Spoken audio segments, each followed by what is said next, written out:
Ya. Assalamualaikum warahmatullahi wabarakatuh. Salam sejahtera bagi kita semua. Shalom, Om Swastiastu, Nama Budaya, Salam Kebajikan. Yang terhormat Ketua PSDK Universitas Patimura, yang dalam hal ini diwakili oleh Wakil Koordinator Bidang Akademik PSDK Universitas Patimura di Kabupaten Maluku Barat Daya, Bapak Andi SK Dahaklori SSI MPD MSI. Yang kami hormati Bapak Novian Suhardi selaku Kepala Bagian Pengawasan Perilaku PUJK Edukasi Perlindungan Konsumen dan LMS Kantor OJK Provinsi Maluku. Yang kami hormati Koordinator Program Studi Akuntansi PSDKU Universitas Patimura di Kabupaten Maluku Barat Daya, Ibu Theophilia FF Lewa KBC SEMA CCAK. Yang kami hormati para dosen akuntansi PSDKU Universitas Patimura Kabupaten Maluku Barat Daya, serta yang kami banggakan seluruh peserta webinar di hari ini. Terimalah salam persaudaraan kami, Kalwedo. Alwedo. Puji dan syukur kami naikkan pada Tuhan Yang Maha Kuasa atas tuntunan dan penyertaannya, sehingga kita semua boleh ada di hari ini dalam kegiatan webinar nasional yang diselenggarakan oleh Program Studi Akuntansi PSDK Unpati Kabupaten Maluku Barat Daya dengan tema Literasi Keuangan untuk Perguruan Tinggi Mahasiswa Mandiri Finansial, Jumat 1 November 2024. Adapun susunan acara sebagai berikut. 1. Pembukaan. 2. Menyanyikan lagu Kebangsaan Indonesia Raya. 3. Sambutan Ketua PSDKU yang diwakili oleh Wakil Koordinator Bidang Akademik. 4. Doa. 5. Pemaparan materi webinar oleh narasumber, dan terakhir penutup. Bapak Ibu hadirin yang saya banggakan, kita akan sama-sama menyanyikan lagu Kebangsaan Indonesia Raya. 5. Pemaparan materi webinar oleh narasumber, dan terakhir penutup. Bapak Ibu hadirin yang saya banggakan, kita sama-sama menyanyikan lagu Kebangsaan Indonesia Raya.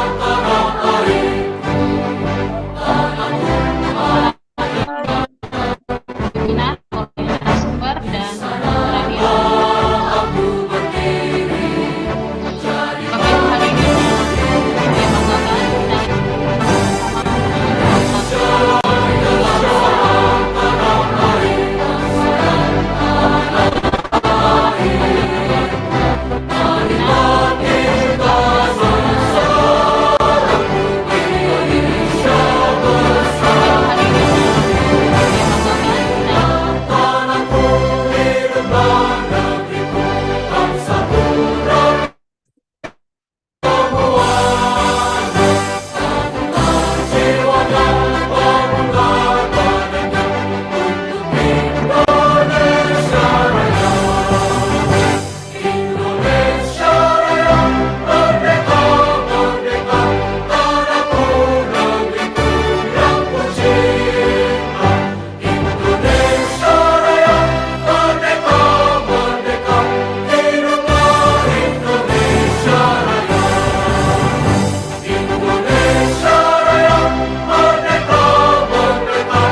Bapak Ibu hadirin, kita akan mendengarkan sambutan dari Ketua PSDK Universitas Patimura yang diwakili oleh Wakil Koordinator Bidang Akademik PSDK Unpati, Bapak Andi SK Dahaklori SSI MPD MSI.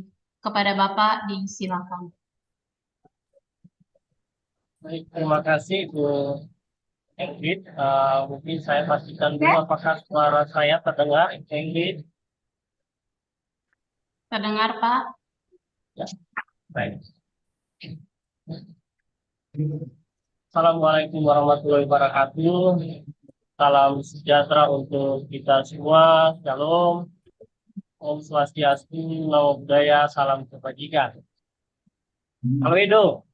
Halo Edo, Pak. Lupa. Yang terhormat Ibu Kaprodi, akuntansi Ibu Ilya Lewata Besi, SD, MA, PT, AK, yang terhormat narasumber kita yang luar biasa yang berkesempatan hadir memberikan waktu kepada kita semua khususnya dalam kegiatan webinar di saat ini. Saya sapa Pak Novian Suhardi. Terima kasih Pak untuk kehadirannya Pak. Yang saya hormati Ibu Sekretaris Program Studi, yang saya hormati Bapak Ibu dosen Program Studi Akuntansi PSD Kabupaten di Kabupaten Maluku Barat Daya, serta yang saya banggakan adik-adik mahasiswa Program Studi Akuntansi PSD Kabupaten di Kabupaten Maluku Barat Daya.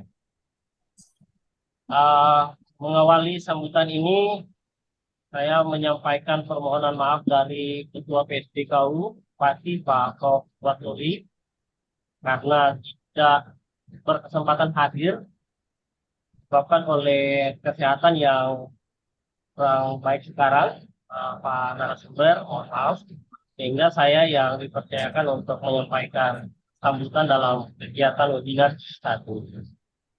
Pertama-tama saya mengajak kita semua persembahkan puji syukur kehadirat Tuhan Yang Maha Esa, karena atas izinnya kita dapat berkumpul pada hari ini dalam acara webinar yang sangat penting bagi kita semua.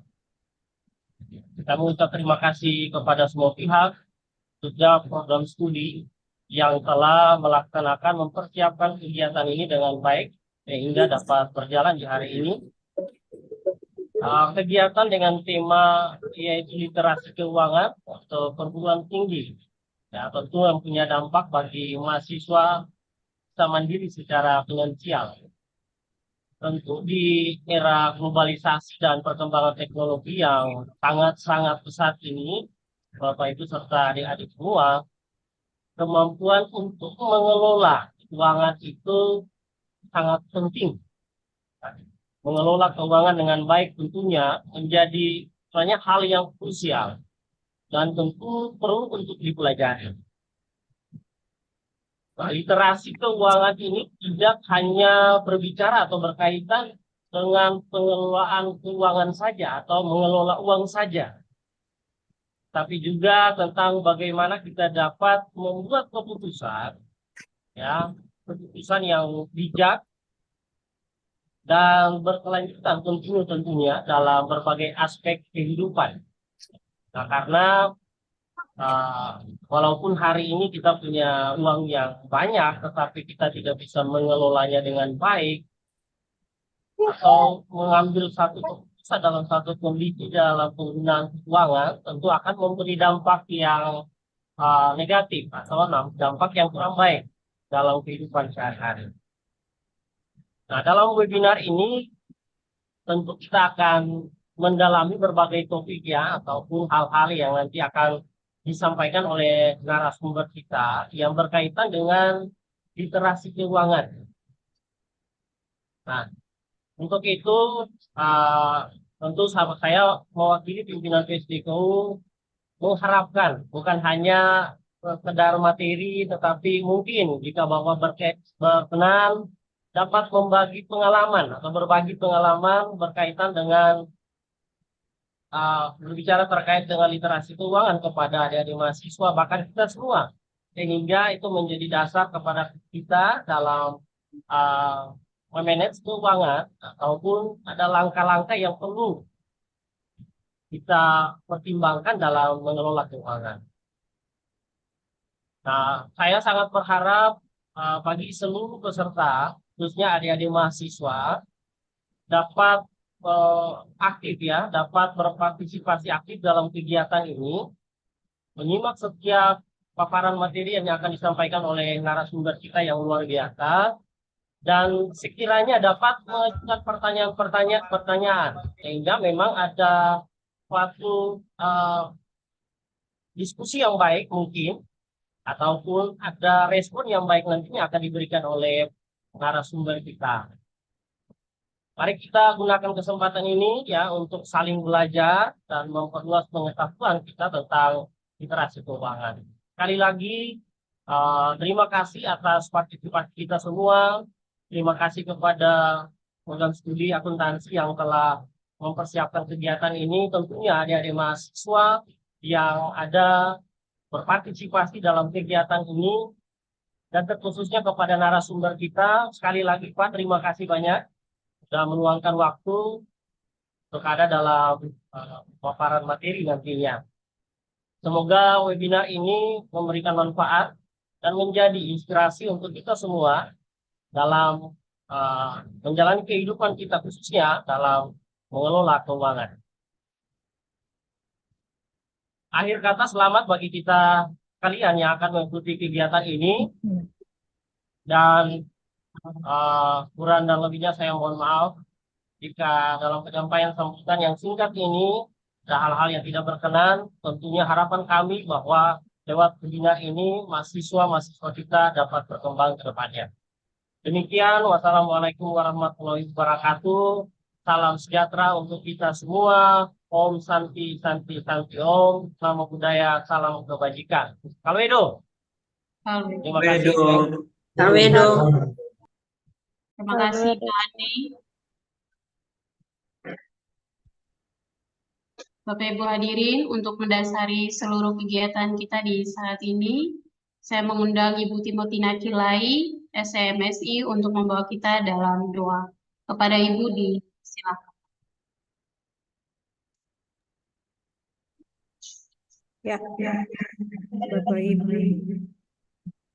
para mahasiswa peserta webinar di hari ini, untuk mendasari segala kegiatan kita di hari ini, izinkan saya untuk berdoa dengan menggunakan doa agama Kristen. Kepada Bapak Ibu peserta yang lain bisa disesuaikan. Mari kita satu dalam doa, berdoa mulai. Terpujilah Allah Bapa, Anak dan Roh Kudus. Kami bersyukur Bapa karena berkat kemurahan kami diberikan kesempatan di hari ini Bapak. Dan di saat ini kami sebagai mahasiswa, dosen, dan maupun narasumber akan ada dalam kegiatan webinar ya Bapak. Kami biarkan kegiatan ini dapat berjalan dengan baik dari awal sampai akhir. Tuhan, biarlah webinar di hari ini dapat bermanfaat bagi kami semua yang hadir di saat ini. Kami serahkan semua ke dalam tangan-Mu, salah dan dosa kami, lalu dalam nama Tuhan Yesus kami berdoa. Amin.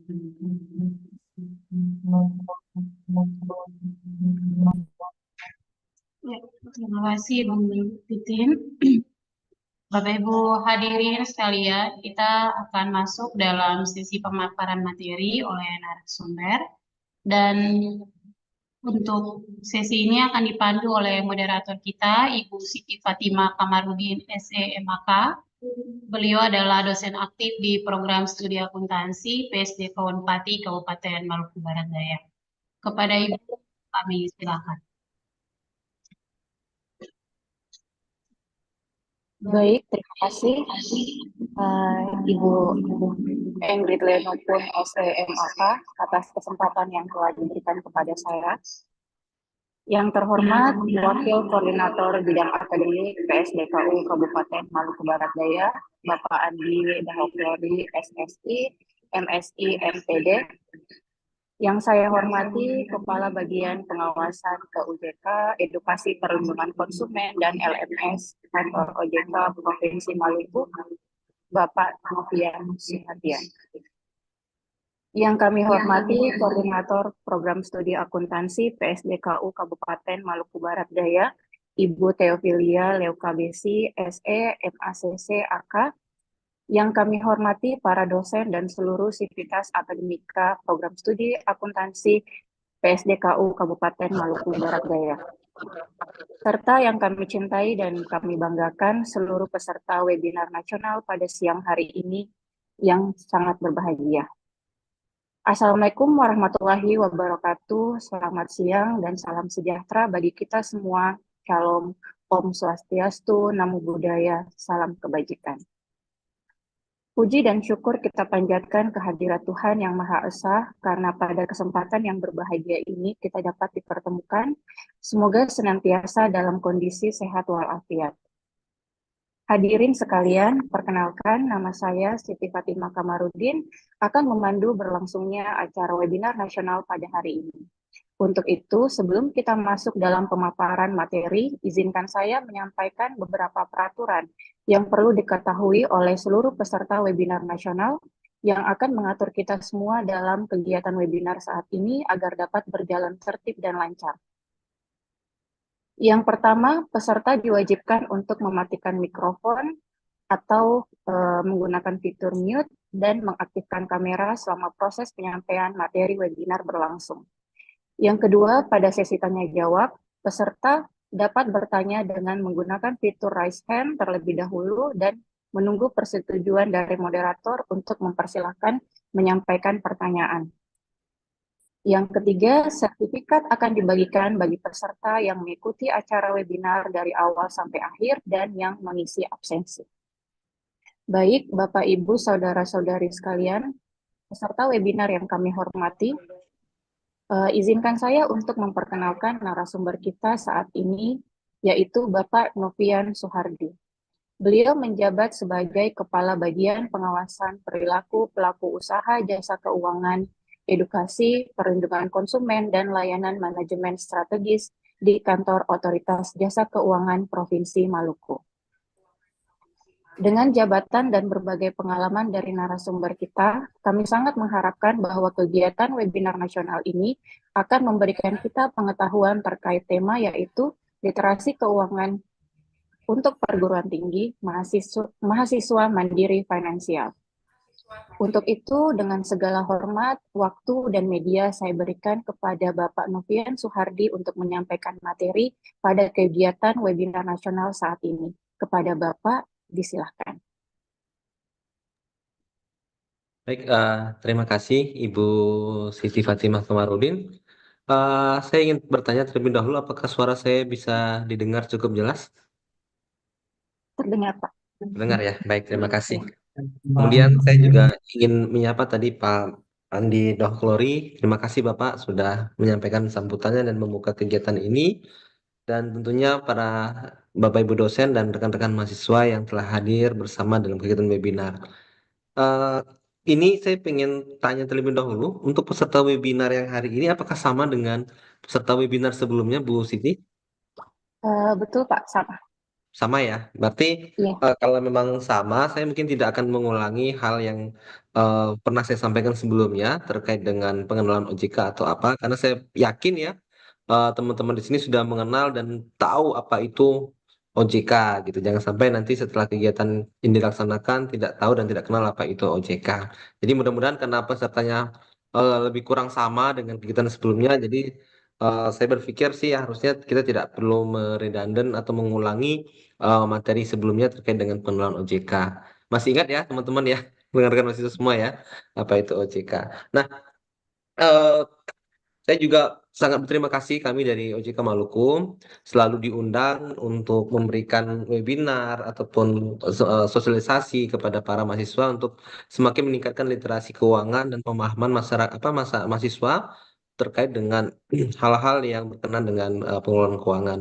Dan kami mungkin ya dalam waktu dekat, mungkin di Desember atau Januari memang akan ada rencana untuk bersilaturahmi ke MBD. Jadi nanti saya izin kalau nanti berkesempatan kita langsung ketemu tetap muka ya dengan teman-teman semua ya, sehingga kita bisa juga lebih dekat tidak hanya secara daring. Demikian Ibu Siti ya. Iya, Ini Pak. Kami sangat menunggunya. ya nanti seolah hari apa di bulan Desember atau mungkin di awal tahun Januari kita coba eh, apa agendakan untuk berkunjung ke MBD, dan salah satunya nanti kita akan bersilaturahmi dengan kampus apa namanya eh, PSDK. PSDKU PSDKU. ya di Iya, di Tiakur ya Bu ya, lokasi kampusnya ya. benar Pak, di Tiakor. Baik. Eh, Untuk kegiatan ini tadinya kita mendapat informasi itu pagi ya, karena kegiatannya. Tapi karena memang ada apa kendala teknis, sehingga kita undur di siang ini. Jadi, tapi sebelumnya saya ingin sampaikan di awal, saya mohon maaf kalau nanti tidak bisa lama untuk webinarnya, karena memang nanti jam setengah 4 itu kalau tidak salah ada agenda yang lain, sehingga nanti kita coba maksimalkan saja sampai dengan jam 3 ya, Bu Siti ya. Iya Eh, Pak, baik Pak, Baik, terima kasih. kita langsung masuk ke materinya. Barangkali Ibu Patricia bisa di share screen untuk tayangannya.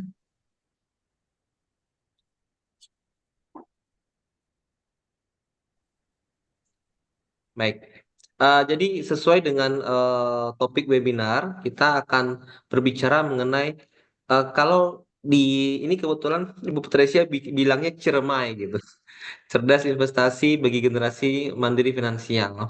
Jadi ini kita coba sajikan materi ini untuk berbagi bersama dengan rekan-rekan mahasiswa, dan kebetulan materi ini juga apa sudah kita dapatkan dan kita apa share juga ke beberapa rekan-rekan yang lain terkait bagaimana sih pengelolaan keuangan untuk generasi muda dan para mahasiswa pada khususnya.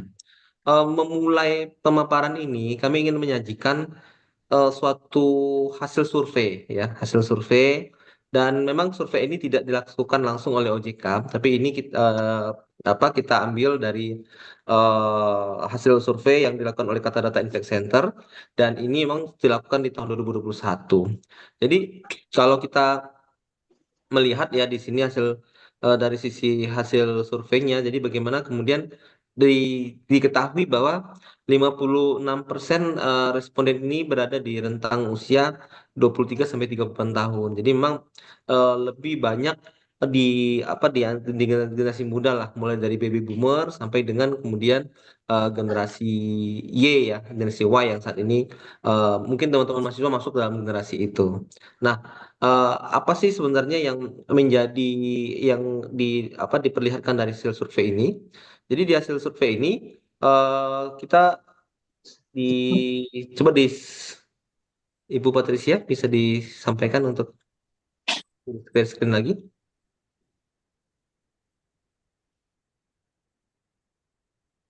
Ini ya, slide selanjutnya Pak.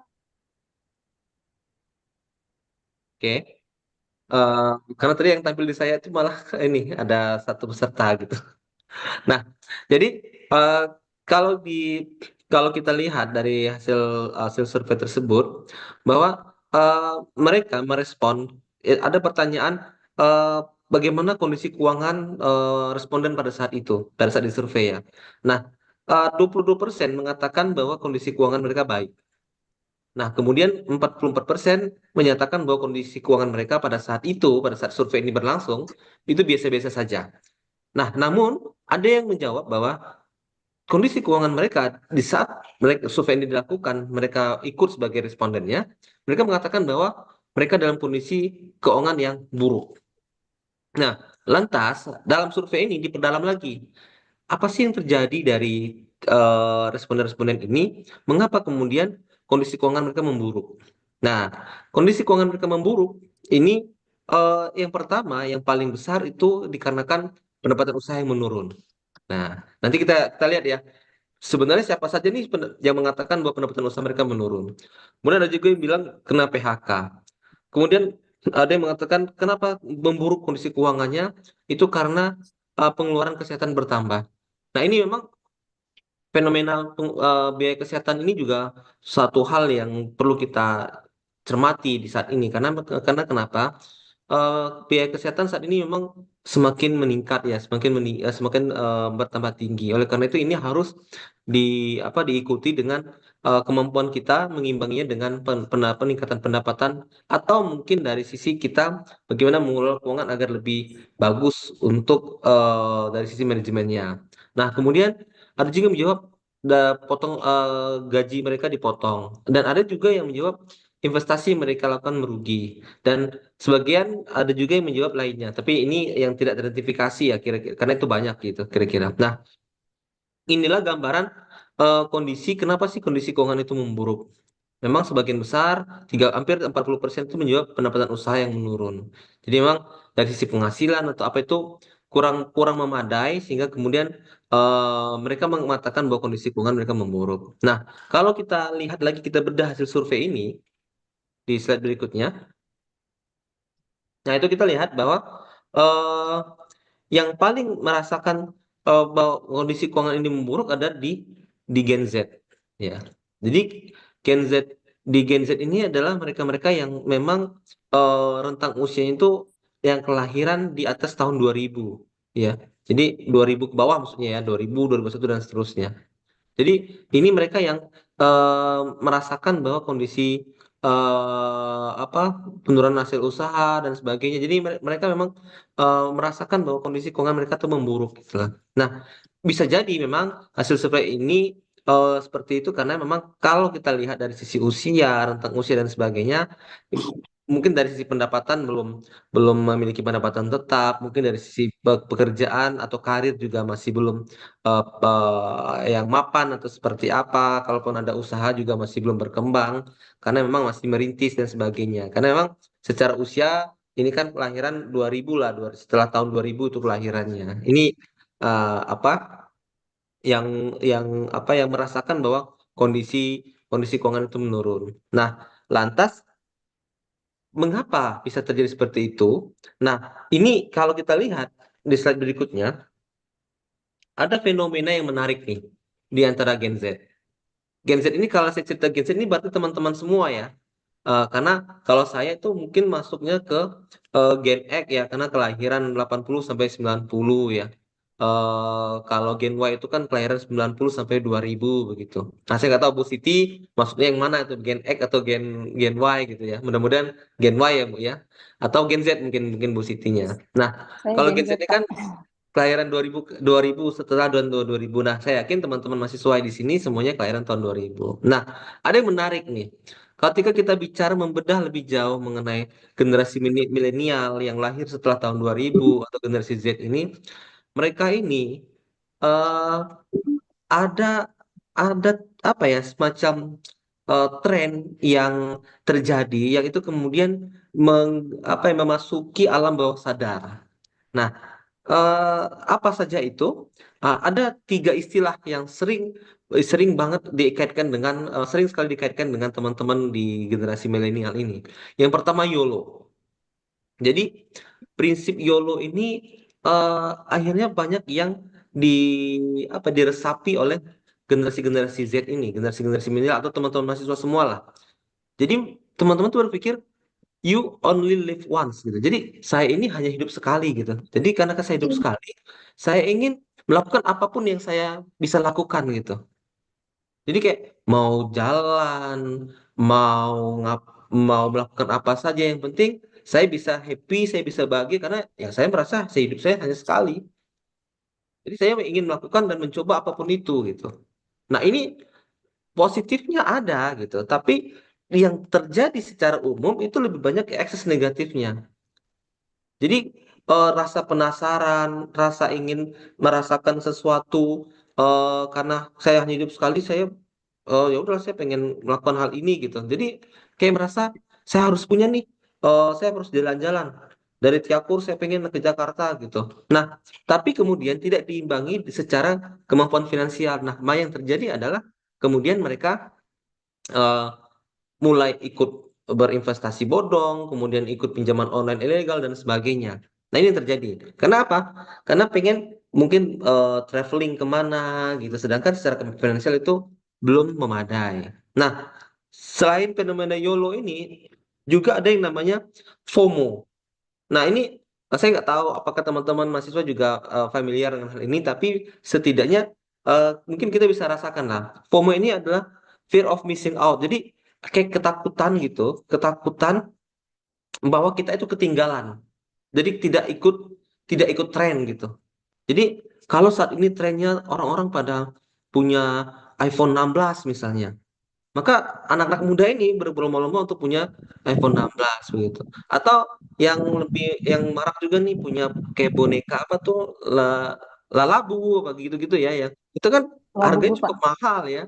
Nah, tapi kan apakah itu juga suatu hal yang penting? Tapi karena takut ketinggalan tren, akhirnya pada mau beli gitu. Nah, dan macam-macam lah. Nah, itu kemudian akhirnya membuat bagaimana cara berpikir mahasiswa ini atau rekan-rekan muda ini menjadi menjadi apa ya, menjadi agak unik gitu. Sehingga pada akhirnya membuat mereka coba menggunakan hal-hal lain gitu, entah itu pinjaman online dan pinjaman online dan sebagainya. Nah, ini yang kemudian terjadi.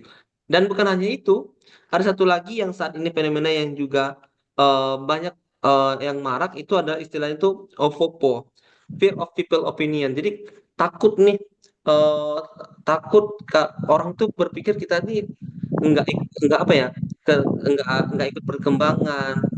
Jadi kita tuh ingin terlihat menarik, kita itu ingin terlihat ganteng, terlihat keren. Nah, sehingga karena berpikir orang akan mencemooh, orang akan jadi kayak kita kehilangan percaya diri gitu. Nah,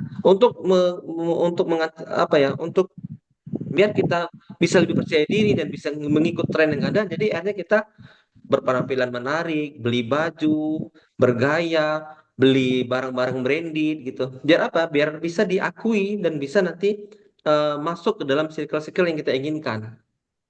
Nah, jadi ini juga fenomena yang menarik yang terjadi di kalangan generasi Z. Dan ada satu lagi nih yang saat ini lagi marak-maraknya, yaitu doom spending. Ini juga bagian daripada YOLO, FOMO, dan FOPO tadi. Doom spending ini artinya mereka berbelanja tuh gila-gilaan.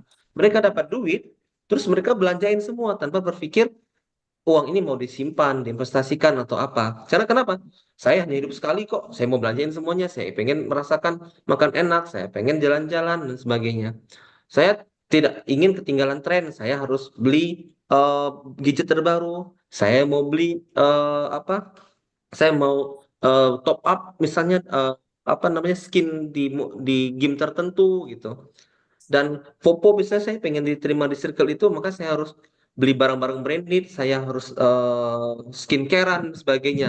Nah, ini akhirnya uang yang dimiliki itu akhirnya habis. Nah, ini salah satu yang tadi kayak saya katakan, kenapa Gen Z ini merasa dia pendapatan itu menurun. Sebenarnya bukan pendapatan yang menurun, tapi lebih kepada lifestyle-nya yang berubah dan kemudian pengeluarannya itu yang bertambah.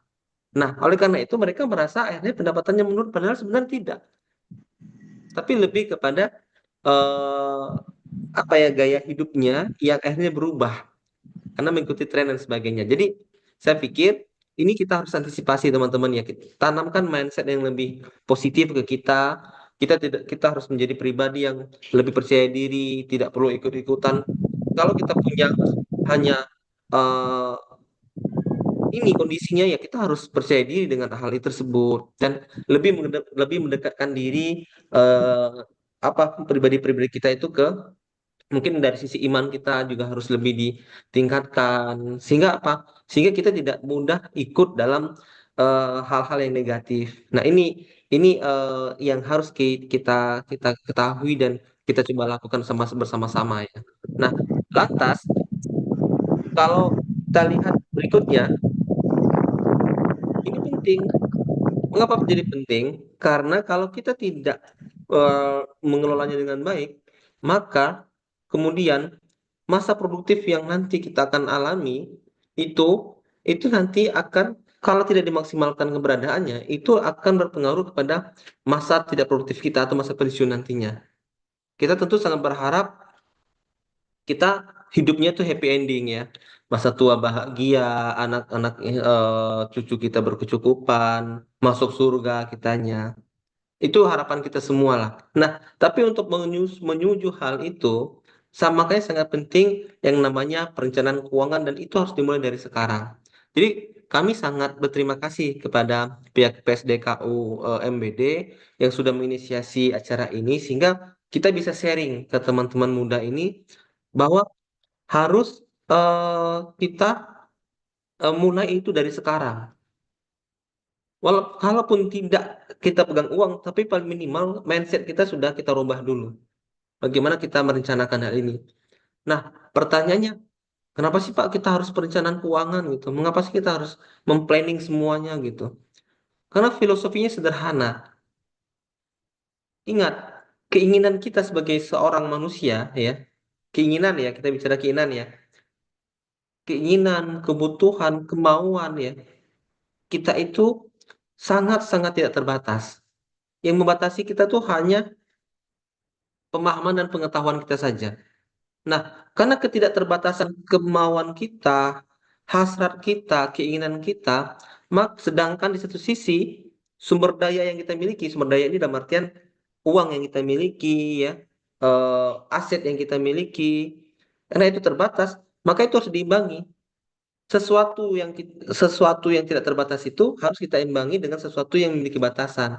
Oleh karena itu, agar mendapatkan garis tengahnya, maka perlu ada namanya perencanaan dan manajemen untuk itu semua. Sehingga kita bisa dengan aset atau uang yang kita miliki, itu bisa kita mencapai keinginan kita, tapi keinginan kita itu juga perlu kita tekan sedemikian rupa agar dia sesuai dengan kemampuan keuangan kita. Nah, ini teori yang banyak sekali yang umum sekali di apa digunakan oleh eh, banyak praktisi ataupun akademisi juga ataupun juga dari sisi orang per orang termasuk saya pribadi ya. Saya menganut ini ya. Jadi pengelolaan keuangan ini sederhananya seperti ini. Jadi berapa yang kita punya dalam satu bulan kita peroleh katakanlah penghasilan ya misalnya. Itu kita harus ingat penghasilan yang kita terima itu harus ada 10% yang kita sisihkan untuk kebaikan. Karena kita ini makhluk sosial ya. Karena kita ini makhluk sosial, karena kita ini juga makhluk yang beragama, tentu ada kewajiban-kewajiban untuk di sekitar kita. Makanya kalau kita punya uang, sisihkan. Jadi bukan sisakan ya, sisihkan. Sisihkan 10% itu untuk keperluan-keperluan sosial tadi. Untuk apa? Misalnya kalau teman-teman Kristiani itu ada bayar perpuluhan ya. Kalau yang Muslim itu ada bayar zakat atau sedekah atau dimasuk dalam sana juga misalnya kalau kita ada kondangan, ada undangan teman nikah atau undangan atau ada musibah atau apa, dari sini kemudian kita bisa ikut nyumbang lah di situ. Makanya sisihkan nih 10% dari penghasilan dan ini saya juga terapkan dari pengeluaran keuangan saya pribadi ya dan keluarga. Nah, kemudian 20% itu kita sisihkan untuk apa? Untuk berinvestasi. Dan jadi untuk dua hal ini kita tidak bisa menyisakan. Ini penting ya, jangan menyisakan. Tapi kita harus sudah mulai belajar menekankan kepada pikiran kita bahwa setelah kita dapat duit, setelah kita dapat aset atau dapat uang, maka ada bagian 30% yang harus kita sisihkan. Untuk apa? Untuk kebaikan dan untuk investasi. Investasi ini termasuk ada dana darurat di dalamnya, ada untuk asuransi juga, ada untuk tabungan, macam-macam. Kenapa dana darurat itu penting? Ada kalanya, jadi dana darurat ini sangat terasa misalnya ketika kita mendapati situasi di mana kita sulit untuk mendapatkan penghasilan secara maksimal. Contoh paling contoh yang paling mungkin kita bisa lihat dan kita rasakan saat beberapa waktu yang lalu adalah pandemi COVID. Kalau seandainya dana darurat tidak pernah ada kita atau tabungan itu tidak ada di kita, maka yang terjadi adalah kita akan kesulitan karena pandemi COVID itu pada saat yang terjadi lalu itu membuat masyarakat ya sangat terbatas, mobilitasnya terbatas, pekerjaannya terbatas, bahkan ada yang di PHK dan sebagainya. Makanya dana darurat itu menjadi penting pada saat itu. Makanya kita mulai dari sekarang sudah berpikir, oh, ketika kita dapat penghasilan, tatkala kita dapat uang, maka sudah mulai kita harus menyisihkan 10% untuk kebaikan, 20% untuk investasi. berapa idealnya dana darurat itu? Dana darurat itu idealnya kalau bisa ya itu mendekati 5 sampai 10 kali gaji kita. Ya, karena kita paling tidak dengan sebesar itu kita bisa bertahan nih. Misalnya gaji kita 5 juta setiap bulannya, kalau 10 kalinya ada 50 juta. Jadi paling tidak nanti kita bisa bertahan dalam kurun waktu mungkin 6 atau 8 bulan ke depan lah dengan dana darurat itu. Nah, tapi ini memang kalau ini kita sisihkan lah. Jadi jangan jangan disisakan lah untuk hal ini. Nah, kemudian yang tidak kalah penting adalah ingat penghasilan yang kita terima itu nantinya harus kita eh, alokasikan, harus kita siapkan untuk membayar kebutuhan. Kebutuhan apa? Kebutuhan biaya rumah tangga, ya, makan, transportasi, macam-macam. Beli pulsa, bayar listrik, ya, dan semuanya itu masuk ke sana. Nah, sebenarnya kalau kita tidak punya hutang, porsi untuk itu bisa juga bertambah gitu loh, teman-teman. Jadi, kalau kita tidak punya hutang, maka porsi untuk kita memenuhi kebutuhan kita itu bisa bertambah dan porsi investasi kita juga bisa bertambah. Nah, tapi kalau kita punya hutang, ya silakan. Artinya dari sisi perencanaan dan pengelolaan keuangan, hutang itu bukan sesuatu yang dilarang juga, teman-teman. Boleh kok. Ya, asalkan kita komitmen untuk membayar dan kita punya kapasitas dan punya kemampuan nanti untuk membayarnya. Jadi, suatu saat kalau teman-teman sudah bekerja, suatu saat teman-teman sudah punya penghasilan tetap dan sebagainya, silakan. Kami tidak melarang dari bahkan banyak praktisi keuangan itu silakan berhutang karena contoh untuk memiliki rumah misalnya akan jauh lebih mudah kita memiliki rumah di saat ini misalnya. Kenapa? Karena harga rumah atau properti itu belum tentu 10 tahun yang akan datang ketika kita nabung misalnya, belum tentu kita bisa beli dengan harga yang sekarang. Karena peningkatan harganya itu terkadang sangat tinggi lompatannya. Nah, oleh karena itu, kalau kita punya keberanian dan punya kemampuan untuk berhutang, hutang saja, nggak masalah. Biar apa? Biar kita bisa beli rumah di saat ini dengan harga yang jauh lebih terjangkau.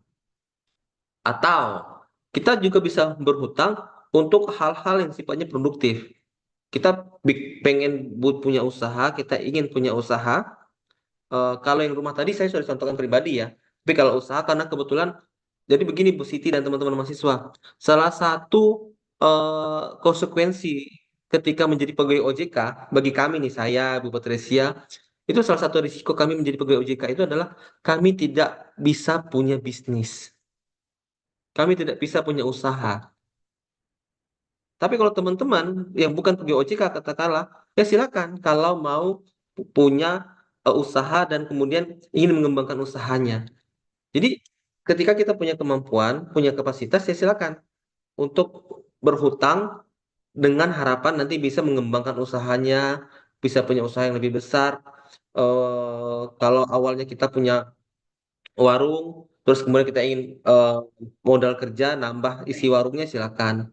Atau warung kita sudah bagus, tapi kita tidak punya tidak punya lapaknya, tidak punya tokonya, atau tidak punya rukonya, bisa kita beli juga untuk agar usaha kita semakin bagus dan berkembang ke depannya. Jadi silakan. Secara teori ini sebenarnya 30% saja.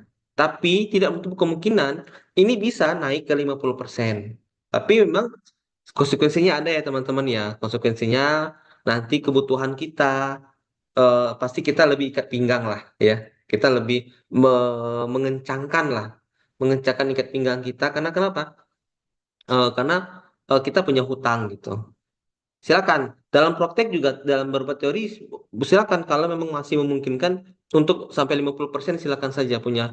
Jadi kalau kita punya gaji 5 juta, 2 juta setengah untuk hutang ya silakan. Tapi ingat konsekuensinya adalah makan minum kita, gaya hidup kita tentu tidak bisa bermewah-mewah gitu ya karena kita ada kewajiban untuk bayar hutang. Terus untuk kebaikan dan investasi itu juga tetap harus kita sisihkan. Nah, itu yang mesti diingat. Nah, jadi itu yang kami ingin berbagi kepada teman-teman semua dan ini bukan kalau saya pribadi saya bukan hanya cerita secara teori ya karena memang ini adalah pengalaman pribadi saya dan saya juga sudah terapkan. Jadi setiap bulan Ketika saya menerima gaji, 10% saya sudah sisihkan untuk kebaikan, 20% saya sisihkan untuk tabungan dan investasi, dan kemudian memang ada bagian saya yang untuk membayar hutang. Kalau saya sendiri saat ini porsinya untuk bayar hutang itu hampir 40%. Kalau Bapak Ibu, saya ingin berbagi ke teman-teman ya. Jadi 40% lebih penghasilan saya itu untuk bayar hutang saya. Tapi bagi saya juga nggak masalah karena memang utang saya itu saya gunakan untuk membeli rumah ya, yang yang tentunya harganya saat ini jauh lebih murah kalau nanti saya beli beberapa tahun ke depan.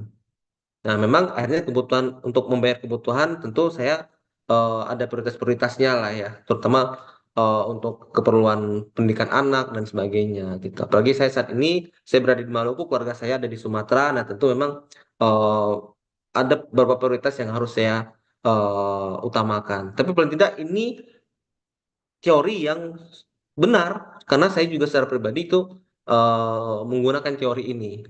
Dan silakan kalau teman-teman ingin untuk dari sisi konteks yang produktif ya eh, lebih bagus lagi gitu. Nah, menggunakannya. Dan ini kami harap eh, bisa nanti diimplementasikan dan nanti bisa dilaksanakan oleh teman-teman mahasiswa semuanya. Nah, kemudian konteksnya kami ingin lebih spesifik kita bicara ke masalah investasi ya. Nah, kenapa saya ingin spesifik ke investasi? Ya mungkin ya kalau dari sisi yang 10% kebaikan, ya kita tahu lah bagaimana kita bayar zakat untuk yang muslim, untuk yang Kristiani, bagaimana kita bayar perpuluhan dan sebagainya itu oke lah, gampang lah ya.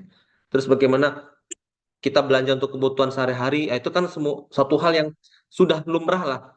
Kita bayar listrik, kita pasti tahu caranya gimana. Kita beli BBM, bahan bakar, kita tahu caranya bagaimana. Kita mau beli makan dan sebagainya. Nggak perlu diajarkan lah, kira-kira gitu ya Bu Siti. Saya ajarkan, mungkin teman-teman lebih pandai lah cara membelanjakan uang gitu. Nah, tapi ada hal lain yang ingin kami sampaikan di sini adalah barangkali teman-teman agak ya bisa jadi pemahamannya tidak terlalu eh, luas terkait dengan bagaimana sih Pak cara investasi yang bagus gitu. Nah, oleh karena itu saya tidak menekankan cara belanja enggak, karena saya yakin teman-teman tahu lah cara belanja, cara ngabisin duit itu tahu lah gitu sebenarnya ya. Tapi bagaimana menghabiskan uang dengan berinvestasi. Nah, ini yang ingin saya sampaikan ke teman-teman. Nah, untuk investasi sendiri, jadi ada banyak instrumen, ada banyak media atau sarana yang bisa kita gunakan untuk investasi. Nah, yang paling umum ya, katakanlah untuk investasi ini ada di deposito. Itu umum sekali tuh, ada deposito gitu ya. Jadi ini kita naruh uang di bank, kemudian uang kita akan dikelola dan dikembangkan oleh bank dan nanti kita setiap bulannya dapat imbal hasil berupa eh, suku bunga gitu. Nah, itu atau bagi hasil bagi yang bank syariah. Kemudian juga ada yang namanya emas. Nah, ini banyak nih. Nah, kalau teman-teman mahasiswa tanya, kalau Bapak sendiri apa? Kalau saya sendiri, saya udah menerapkan untuk dua hal itu. Jadi, saya investasi saya simpan uang saya di bank dalam bentuk deposito. Kemudian saya apa membeli emas untuk kemudian saya simpan juga emasnya. Kebetulan kalau saya menggunakan perangkat safe deposit box atau SDB di perbankan untuk mengamankan emas saya. Atau bisa juga kalau teman-teman repot untuk menyimpan emas, sekarang ada produk tabungan emas misalnya yang dimiliki oleh Pegadaian, itu juga bisa digunakan. Itu sama saja. Jadi kita nabung di Pegadaian itu dengan jumlah gramnya. Jadi berapa gram kita nabung, nanti mereka akan bilang ke kita, oh berapa gram Pak mau nabung, atau kita punya uang 100.000, nanti dia konversikan ke nilai gramasi emasnya gitu. Itu juga bisa. Nah, kalau yang atau bisa juga dengan cara bisa kita beli aset atau properti itu juga bisa. Tapi memang ini harus ada modal yang besar dulu ya karena mau beli tanah, mau beli rumah dan sebagainya. Nah, investasi lain juga yang umum misalnya ada beli saham melalui pasar modal ya di Bursa Efek. Kemudian juga bisa beli produk-produk di pasar modal itu ada obligasi juga, ada reksadana. Nah, itu bisa digunakan lah untuk investasi. Nah, kalau yang kekinian, tentu kita juga mengenal ada yang namanya uang kripto. Nah, tapi memang kalau saya pribadi sebenarnya silakan lah, karena kripto ini juga pertumbuhan cukup cepat. Tapi memang secara pengaturan ada risiko kalau untuk kripto ini, ya. Jadi karena secara teori begitu ya, Bu Siti ya, high risk high return ya. Semakin tinggi risikonya, maka memang semakin tinggi imbal hasilnya. Ya, karena kripto ini kan kita berada di dunia digital. Nah, ini tidak ada penjaminannya. Terus kemudian pengaturan dan penguasaan tidak ada. Beda halnya dengan deposito. Kalau deposito udah jelas ada bank. Bank ini ada yang mengawasi siapa, OJK. Simpanan ini ada penjaminannya siapa? Dari lembaga penjamin simpanan atau LPS. Itu jelas. Tapi kalau kripto memang saat ini untuk sisi pengaturan dan pengawasannya itu memang masih belum seperti di perbankan. Memang tahun 2025 nanti untuk pengawasan kripto itu akan dilakukan oleh OJK. Nah, tapi prosesnya sekarang seperti apa modelnya masih sedang disusun oleh OJK agar kita dapat memiliki model pengawasan yang lebih jelas terkait dengan praktek perdagangan kripto yang ada di Indonesia saat ini gitu. Nah, itu jenis-jenis investasi. Lanjutnya, nah, untuk investasi sendiri juga kita harus menakar sedemikian rupa ya, teman-teman ya. Berapa tahun kita inginkan? 3 tahun, 5 tahun, 10 tahun, atau mungkin jangka panjang lah. Jadi ini penting kita harus ketahui, kan nanti eh, agar instrumen investasinya itu jelas gitu. Dan investasi ini juga harus sesuai dengan karakteristik kita. Kalau kita itu orang yang suka mengambil risiko, ya, risk taker gitu. Saya pikir kalau kita hanya berinvestasi di deposito ya atau beli emas, mungkin bukan gayanya orang-orang seperti itu. Karena kalau orang-orang yang teman-teman merasa diri teman-teman itu adalah orang yang sangat berani mengambil risiko, beli saham saja, nggak masalah. Tapi memang saham itu fluktuasinya ada ya. Nah, tapi itu harus. Nah, kalau bagi teman-teman yang konservatif, tidak mau mengambil risiko terlalu jauh dalam berinvestasi, ada kok, ada beli surat utang atau obligasi, itu juga jelas ya, sama seperti deposito juga, atau beli emas, yang jauh lebih aman nilai uang kita itu terjaga. Tapi kalau kita beli saham, bisa naik sampai 30-50% dalam 1 tahun misalnya. Tapi ada juga kemungkinan dia akan turun sehingga nilai uang kita akan menjadi turun tidak sama gitu. Nah, ini pilihan-pilihan yang bisa teman-teman nantinya apa pilih lah bagaimana untuk berinvestasi. Selanjutnya, Bu Nitya, Bu Patricia. Nah, ini tipsnya dari kami dari OJK ya. Jadi kalau memang kita sudah memilih instrumen-instrumen investasi yang jangka menengah dan jangka panjang, maka jangan kita gunakan itu untuk kebutuhan jangka pendek, ya. Jadi udah sayang kita sudah nabung, sudah punya rencana jangka panjang, tapi malah kita beli untuk hal-hal yang konsumtif, ya percuma gitu. Tidak perlu kita berinvestasi. Saya niat nih, saya investasi ini nanti buat saya bisa beli rumah, katakanlah begitu ya, misalnya ya. Tapi kemudian besok tiba-tiba ada HP model baru atau motor model baru atau mobil model baru. Kita langsung beli ya. Jangan gitu loh.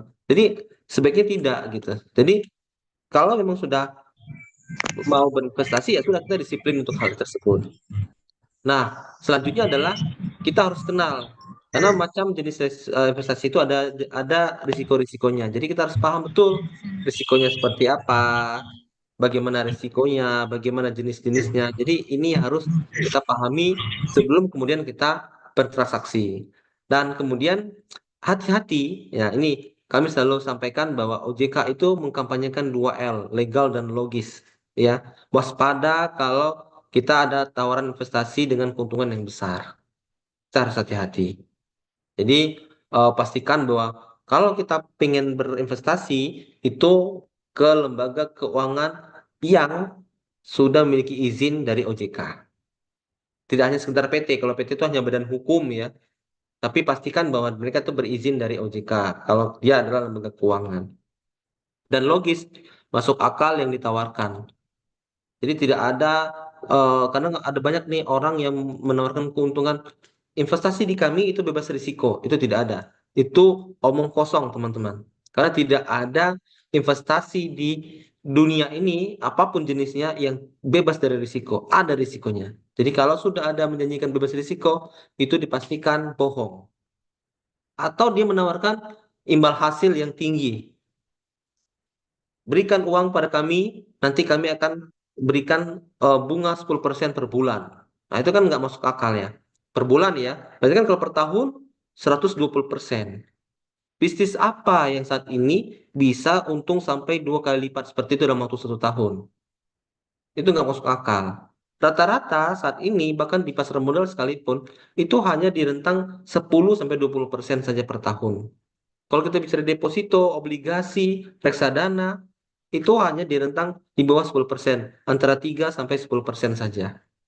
Dan jadi eh, harus logik berpikirnya hati-hati. Baik, kami rasa itu Ibu Siti ya informasi yang bisa kami sampaikan karena memang sudah waktunya sudah pas mau jam 3. Jadi barangkali demikian hal-hal yang bisa kami presentasikan saat ini dan nanti sedikit waktu kita berikan kalau memang ada tanya jawab dari teman-teman mahasiswa. Demikian ya Bu Siti dan teman-teman mahasiswa semua kami akhiri. Wabillahi taufiq wal hidayah. Assalamualaikum warahmatullahi wabarakatuh. Baik, terima kasih Bapak Novian Soehardi atas paparannya, luar biasa sekali. Selanjutnya kita masuk pada sesi tanya jawab. Untuk kesempatan pertama ini saya akan mempersilakan 3 penanya terlebih dahulu untuk menyampaikan pertanyaannya. Silakan gunakan fitur raise hand terlebih dahulu dan akan dipersilakan untuk menyampaikan pertanyaannya. Mohon maaf Pak, untuk pertanyaannya apa mau ditampung dulu atau mau langsung dijawab? Ditampung aja ya, satu sesi 3 pertanyaan begitu ya Bu Siti. Oh ya Pak, baik. Makasih Pak.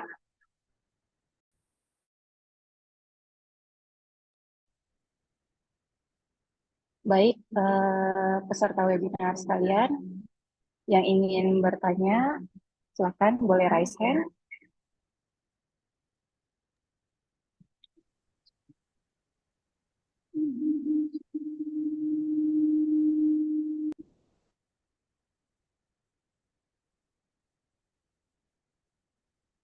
Baik, sudah ada 2 orang. Eh, kita mulai saja. Kesempatan pertama untuk Saudari Adriana Tambo. Iya, terima kasih Ibu atas kesempatan diberikan kepada saya. Perkenalkan saya Adriana Tambo, mahasiswa program studi akuntansi dari PSDKU Kabupaten Maluku Barat Daya. Di sini saya mau bertanya kepada Bapak, bagaimana cara kami mengelola keuangan untuk mendapatkan keuntungan di masa depan jika pendapatan kami belum dikatakan cukup untuk berinvestasi di saat ini. Apalagi dengan rendahnya kesadaran kaum Gen Z untuk menabung dan berinvestasi untuk waktu sekarang. Terima kasih. Baik, terima kasih Saudara Adriana Tambo. Selanjutnya saya berikan kesempatan kepada Saudara Eli Kaslo. Silakan memperkenalkan namanya dan mengajukan pertanyaannya.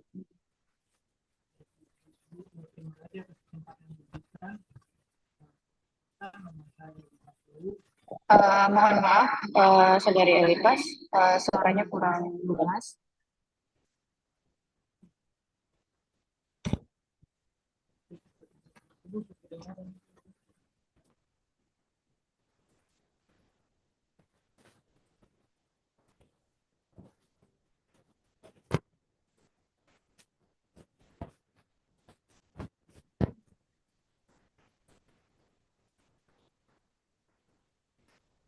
Gimana, Saudari Elipas?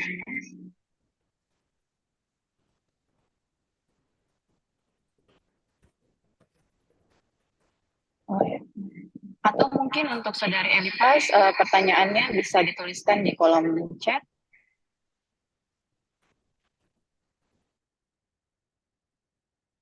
Baik, kita ke penanya selanjutnya. Ada Saudari Nika Proferei. Silakan buat Saudari Nika. Baik, terima kasih atas kesempatannya. Perkenalkan, nama saya Niki Purprei, angkatan 2023. Saya ingin bertanya kepada Bapak. Yang pertama, pertanyaan saya, kira-kira menurut Bapak seberapa besar kesadaran kami Gen Z sebagai mahasiswa PSDKU di MPD akan pentingnya pengelolaan keuangan, serta seberapa besar pengaruh literasi keuangan tersebut terhadap kesiapan kami mahasiswa dalam memasuki dunia kerja. Terima kasih.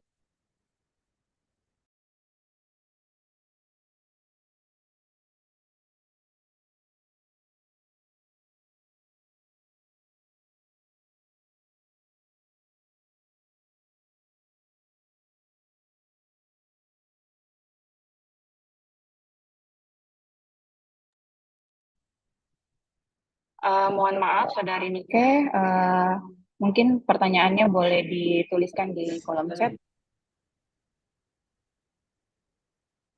Apa?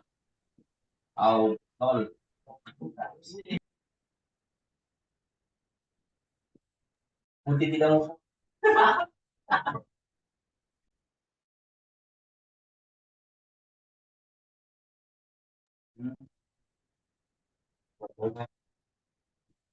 Oh, no. Kemudian,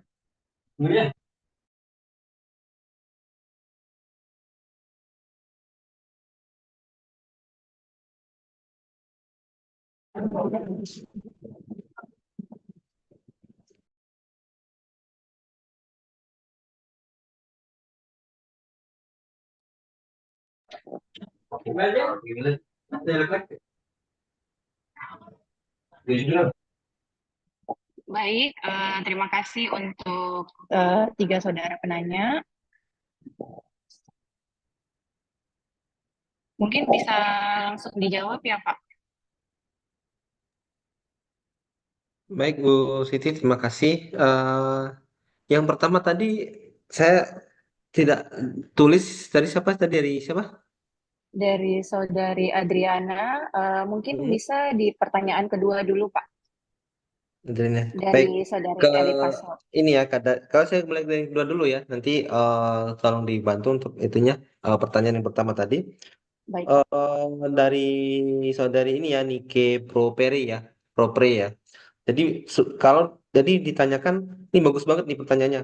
Seberapa besar ya, seberapa besar eh, kondisi sekarang ini terkait dengan seberapa besar pengaruh literasi keuangan itu kepada mahasiswa nanti pada saat di dunia kerja.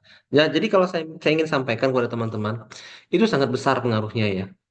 Ya, tapi kan ini saya bicara secara pribadi ya. Tapi kalau secara akademik mungkin nanti bisa bisa dilihat literatur ataupun jurnal-jurnal yang membahas hal tersebut. Tapi saya ingin katakan begini, kalau kita memiliki literasi keuangan yang baik, ya tentu setelah nanti kita memasuki dunia kerja, kita akan bisa mengelola keuangan kita secara cermat. Tidak hanya itu, kita juga ketika literasi keuangan kita sudah memadai saat ini, kita tidak akan terjebak dengan hal-hal yang merugikan kita untuk masuk ke dunia kerja. Contoh apa? Contoh misalnya begini. Saat ini sudah mulai dilakukan oleh perusahaan-perusahaan, mereka itu melakukan screening di sedemikian rupa dan mereka meminta para calon-calon eh, apa calon-calon pekerja mereka setelah masuk ke sampai tahap wawancara misalnya itu untuk meminta seliknya. Tahu selik nggak teman-teman? Selik itu sistem layanan informasi keuangan. Jadi itu sebuah sistem di mana kita mengetahui rekam jejak histori pinjaman dari teman-teman gitu.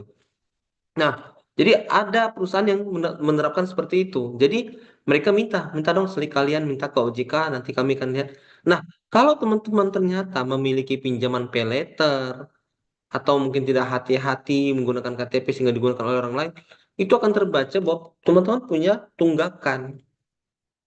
Itu akibat apa? Akibat literasi keuangan yang tidak memadai, karena kita tidak paham, wah kita harus mau seperti apa gitu dengan keuangan yang kita miliki. Terus kalau kita nanti pinjam harusnya seperti apa gitu. Nah, ini bisa berpengaruh teman-teman akhirnya gagal untuk masuk ke lembaga tersebut atau perusahaan tersebut. Nah, jadi kalau ditanya ke saya pribadi, wah itu penting banget, besar banget pengaruhnya ya. ke dunia kalau masuk ke dunia kerja. Belum lagi ketika sudah di dunia kerja, teman-teman punya penghasilan. Nah tadi penghasilan itu bisa dibelanjakan dengan cermat, kemudian bisa diinvestasikan dan bisa didaya gunakan lah. Jadi itu ya, Nike. Dan kalau dilihat sejauh mana saat ini kondisi keuangan di Gen Z ya seperti tadi kami sampaikan.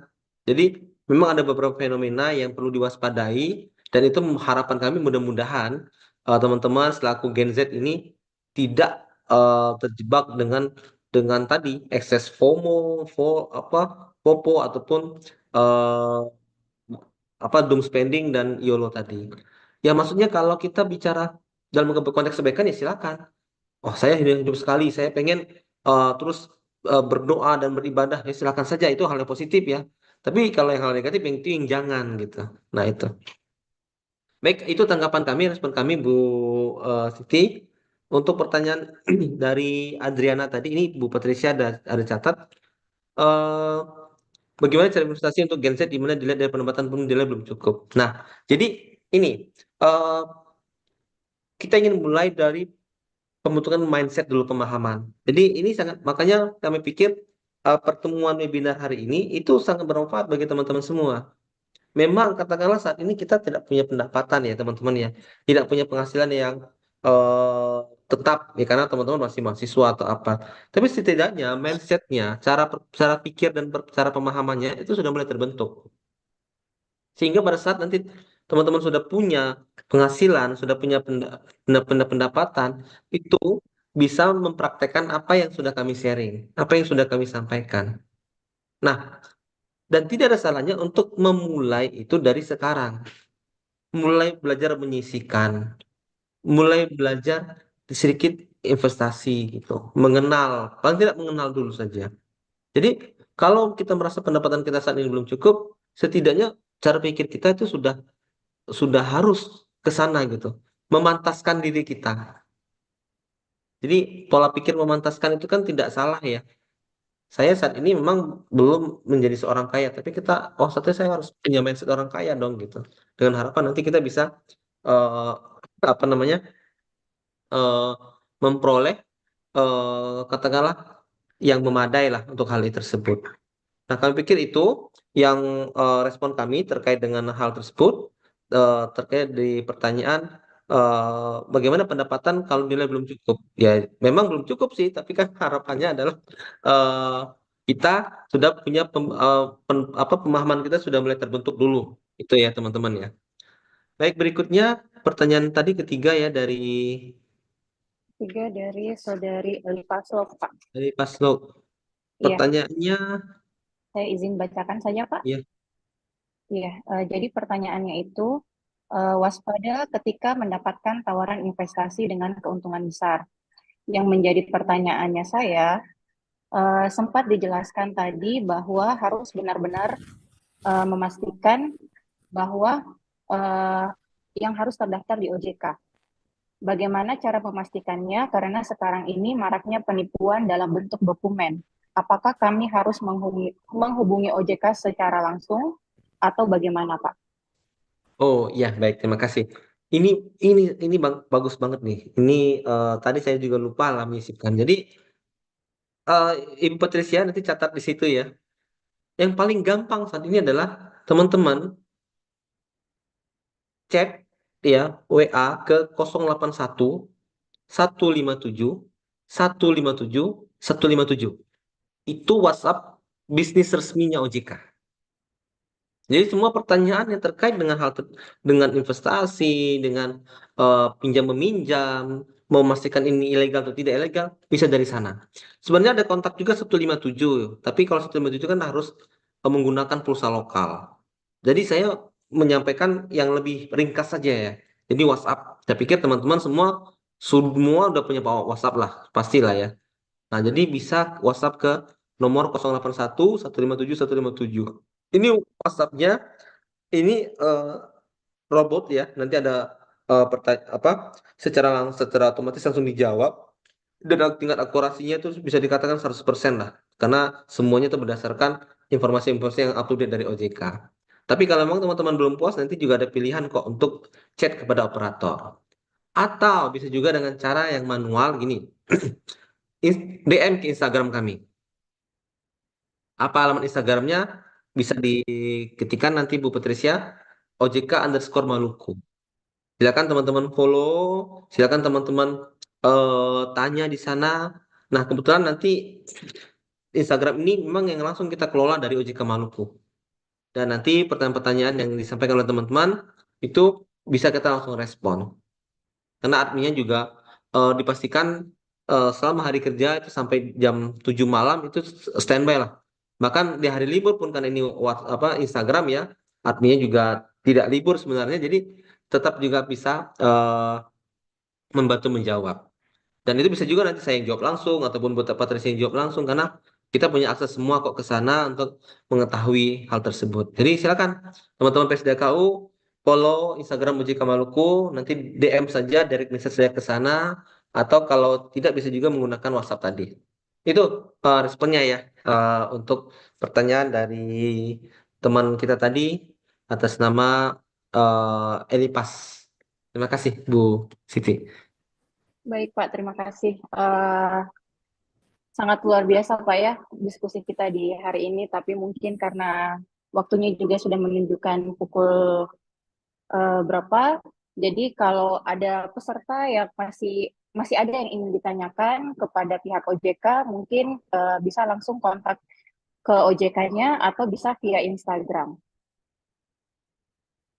Baik, terima kasih. Kita berikan aplaus untuk pemaparan materi dari narasumber kita serta pertanyaan-pertanyaan yang luar biasa sekali dari Bapak Ibu Saudara-saudari sekalian. Oke, mohon izin kita cukupkan sesi diskusi ini dan sebagai penutup saya hanya ingin menyampaikan ulang apa yang telah disampaikan oleh narasumber kita, Pak Novian Soehardi. Jadi sebagai generasi muda kita harus memiliki literasi keuangan yang baik agar lebih bijak dalam mengelola keuangan kita ke depannya. Misalkan kita bisa pakai uangnya kita untuk berinvestasi yang sesuai dengan kebutuhan kita atau investasi yang cocok dengan kita. Misalkan kita bisa beli aset, properti, saham, dan lain-lain. Sebelum itu, sebelum adik-adik semua turun ke dalam berinvestasi, kalian harus memperhatikan 3 tips yang sudah disampaikan oleh Bapak Novian tadi. Yang pertama, tidak menggunakan investasi jangka panjangnya kalian untuk kebutuhan jangka pendek. Yang kedua, harus paham dan mengenal resiko sebelum kalian berinvestasi. Dan yang ketiga, waspada dengan tawaran investasi dengan keuntungan yang lebih besar. Baik, mungkin cukup sekian dari saya. Terima kasih kepada narasumber dan materi yang luar biasa, serta kepada para peserta yang telah berpartisipasi dengan aktif. Dengan demikian, sesi diskusi kita hari ini berakhir, dan saya kembalikan kepada MC untuk melanjutkan acara. Wassalamualaikum warahmatullahi wabarakatuh. Selamat siang. Salam sejahtera untuk kita semua. Terima kasih. Halo.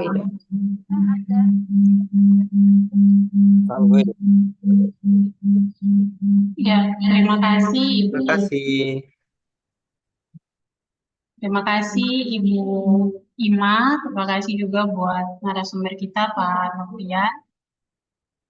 Bapak Ibu, adik-adik mahasiswa semua, kita akan masuk dalam sesi foto bersama.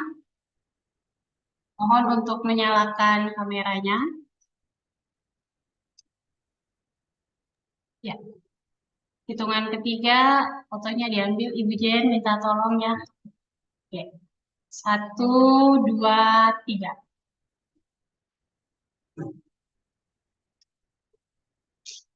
Oke, ganti lagi. 1, 2, 3.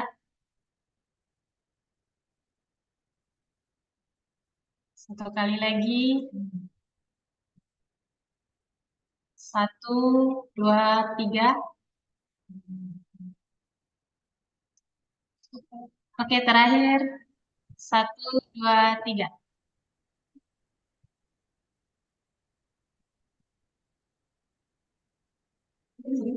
Ya.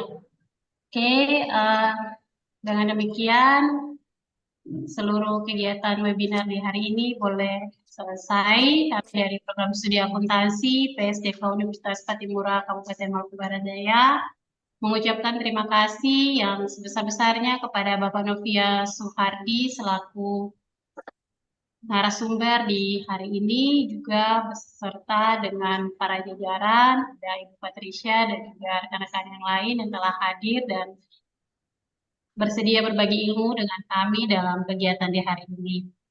Terima kasih juga kami sampaikan kepada Ketua PSDKU yang diwakili oleh Wakil Koordinator Bidang Akademik, Bapak Andi SK Dahoklori, dan juga Ibu Koordinator Program Studi Akuntansi, Ibu Ibil KBC, serta para dosen dan seluruh peserta Dede mahasiswa yang berkenan hadir dalam kegiatan webinar hari ini. Mohon maaf jika selama proses kegiatan ini ada banyak kesalahan yang kami lakukan dan semoga kegiatan ini dapat memberikan manfaat yang sebesar-besarnya bagi kita semua, terkhususnya bagi adik-adik mahasiswa program studi akuntansi. Akhir kata, sampai jumpa dalam kegiatan program studi selanjutnya. Terima kasih, Kak Alvin. Iya. Sampai jumpa Baik. Ibu Eng, Ibu Ima, sampai jumpa Ibu Titi. Ya, Terima kasih, Bu. Terima kasih, sukses Junli. selalu PSDKU. Terima kasih, Pak Ibu Ima. Novia, Ibu Pak Patricia. Bunda, Bunda Dwi. Patricia, terima kasih, Pak Novia. Mohon izin keluar. Bu Dwi, Terima kasih, Bu Dwi. Ini boleh. Ika, Sampai jumpa Kak Iki. Sampai jumpa Kak Ketemu di gedung Gege. baru. Pak Andi, Jen. Terima kasih, Pak Andi.